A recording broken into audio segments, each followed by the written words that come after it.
नमस्कार। UGC bill के बारे में तो आपने आजकल सुन ही लिया होगा, जो आजकल बहुत चर्चा में है। चर्चा में होने का भी कारण वो भी बहुत स्पष्ट है। समाज में असमानता के जो भाव सरकार के द्वारा करने की जो साजिश रची जा रही है, वो आप सबके सामने प्रत्यक्ष रूप में दिख रहे हैं और ये किसी भी रूप से छुपा नहीं है। ये चाहे मैं बोलूं या कोई और बोले, लेकिन एक बात सच है कि यह बिल किसी न किसी तरीके से समाज में असमानता के भाव को जागृत करने के लिए सक्षम है और यह कर रहा है। सुप्रीम कोर्ट का फैसला आने से इसके ऊपर सख्ती करके रोक तो लग गई है, लेकिन क्या आपको कार्रवाई का ये पूर्ण लगता है कि यह पूर्ण हुआ है?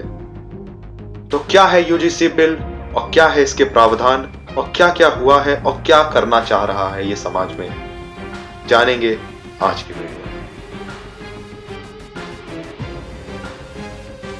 यूजीसी बिल जो अंडर ग्रेजुएट बिल है, उसका प्रावधान 2026 में जो नया लागू किया गया है और 2012 का जो पुराना कानून था, उसके आधार पर अगर बताया जाए तो ये बेसिकली जो रैगिंग सिस्टम होता है, बच्चों के साथ में प्रताड़ना करी जाती है और जो एक स्पेशल समाज होता है, स्पेशल समाज मैं इसलिए कह रहा हूँ क्योंकि रिजर्वेशन जिसमें होती है, आप समझ सकते हैं, मैं किसी तरीके से उन्हें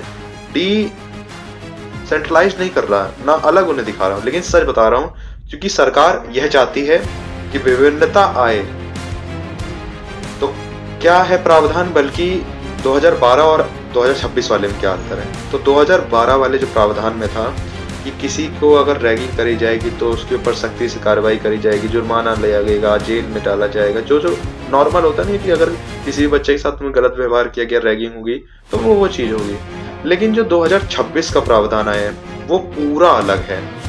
पूरा अलग किस लिए है? क्योंकि इसमें थोड़ा एडिटिंग करी गई है और आज के जो सत्ताधारी जो पक्ष के राजनेता लोग हैं, इसकी कार्रवाई करके इसे नए तरीके से लाए हैं। देखिए, मैं पूरी तरीके से इसे गलत नहीं कहूंगा, ना पूरी तरीके से सही कहूंगा, लेकिन हाँ, इसमें एक तरीके से बहुत गलत है। स्वर्ण समाज हमारे समाज का वह अंग है जो हमेशा से रिजर्वेशन नहीं पाता है। रिजर्वेशन क्योंकि नहीं पाता क्योंकि इसमें जो वर्ण होते हैं, जो हमारे 4 वर्ण हैं, ब्राह्मण, क्षत्रिय, वैश्य, शूद्र, उसमें 4 वर्णों में जो प्रथम वर्ण और द्वितीय वर्ण और तृतीय वर्ण में कुछ श्रेणियों में आता है, वह वर्ण इसमें आता है। सबसे ज्यादा टैक्स भारत का यही दे रहे हैं। सारे कार्य प्रणाली में सारे सत्ताधारी भी आज के समय पे यही हैं, इसी वर्ण से आते हैं और इसी वजह से सरकार में, बीजेपी में आज के टाइम पे आलोचना भी देखी जा रही है। कई राजनेता, जो स्थानीय राजनेता है, वो बीजेपी छोड़ रहे हैं क्योंकि वह स्वर्ण समाज से आते हैं। स्वर्ण समाज में जैसे कि ठाकुर हो गए, ब्राह्मण हो गए और निम्न अलग अलग जो उच्च जाति के लोग हैं। मैं जाति किसी की नहीं कह रहा, मैं जातिवाद पे विश्वास भी नहीं रखता, ना मैं किसी जाति का मानता हूँ। मैं क्षत्रिय हूँ, ठाकुर कुल में पैदा हुआ हूँ, गर्व से बोलता हूँ कि मैं क्षत्रिय हूँ, लेकिन मैं किसी तरीके से इसे अपने साथ में नहीं लेके चलता कि मैं क्षत्रिय हूं तो मैं किसी तरीके से किसी के ऊपर आलोचना करूं और किसी के ऊपर दबाव डालूं कि मैं ठाकुर हूं। लेकिन सरकार चाहती है यह जो कार्य प्रणाली है वो सही तरीके से हर जगह हो जाए। तो सरकार ने जो यूजीसी बिल लाया है, इसमें क्या किया है कि इसमें अगर किसी भी जो शेड्यूल कास्ट से आते हैं, तो अगर वो किसी भी तरीके से झूठा आरोप लगा दे किसी भी समाज के लोगों, स्वर्ण समाज के व्यक्तियों के साथ, तो उससे क्या कार्रवाई होगी कि उसके ऊपर जांच पड़ताल होगी, उसके ऊपर बहुत सख्ती करी जाएगी और कई मामलों पर उसे जेल भी जाना पड़ेगा। ऐसा सुनने को मैं इसलिए नहीं कह रहा क्योंकि ये कहने की बात नहीं, ये हो चुका है और हो रहा है और होएगा। क्योंकि अगर ये बिल अभी जो रोका गया है अगर फिर से चालू हो गया, 27 मार्च 2026 में इसका अगली जांच होगी जो सुप्रीम कोर्ट के द्वारा सुप्रीम कोर्ट में करी जाएगी। तो इस बिल में ये है जनरली कि बेसिकली स्वर्ण समाज और जो हमारा शेड्यूल कास्ट है, उन दोनों के बीच में विभिन्नता और असमंजस को उत्पन्न करने वाला बिल है। इसमें क्या है कि सरकार चाहती है कि जो स्वर्ण समाज के लोग हैं वो एक तरीके से चारों तरफ से दब जाए और जो हमारे बीच में भाईचारा है, हर धर्म के लोगों का, हर जाति के लोगों का, वह सब टूट जाए। वो इसलिए करना चाह रही है क्योंकि सत्ताधारी सोच रहे हैं कि सबसे बड़ा वोट बैंक क्या है। आज के समय पे सब वोट बैंक के पीछे भाग रहे हैं और हम बेवकूफ़ हैं जो इतना टैक्स दे रहे हैं, हम इतना पैसा लगा रहे हैं और टैक्स देने के बाद भी हमें कच्ची रोड दिखती है। कच्ची रोड दिखने के बाद हमारे यहाँ की सुरक्षा ऐसी है कि महिलाओं के साथ भी कुछ भी हो जाता है, पीड़ित हो जाती है और इतना घटिया हमारे यहाँ के सिस्टम चल रहा है। हमारे यहाँ का स्वास्थ्य अगर देखा जाए, हमारे सफाई के ऊपर देखा जाए, सिविक सेंस के ऊपर बात करी जाए, कई जगहों पे काम रुक रहा है। मैं ये नहीं कह रहा कि सरकार काम नहीं करा रही, लेकिन काम करा रही है। लेकिन जब काम करा रही है तो ऐसे क्या बता रही है? इस जो बिल में है इससे हम लोग को अलग करेगा, हम लोगों के बीच में दबाव डालेगा। क्या है कि इसमें क्या हो जाएगा, यूजीसी बिल 2026 के तहत अब जब भी ये होगा तो इसमें एक तरीके से यूनिवर्सिटी के छात्रों के ऊपर दबाव डाला जाएगा कि अगर कोई भी बच्चा किसी भी बच्चे को कह देगा, अरे वो चमार है क्या, अरे वो काला जा रहा है, अरे बनिया है, अरे नहीं नहीं नहीं वो देखो तो सुअर जैसा लगता है। मजाक लग रहा होगा लेकिन ये बात सच है। अगर मैं एक ऐसे अब किसी को आकर ऐसे बोल दूं और अगर वो शेड्यूल कास्ट से आता है तो उसके पास राइट है। क्या राइट है? अगर वो इसे जाके सरकार को बता देगा और मेरे ऊपर कार्रवाई कर देगा तो मेरे को कैद हो सकती है और मेरे ऊपर जुर्माना भी लग सकता है।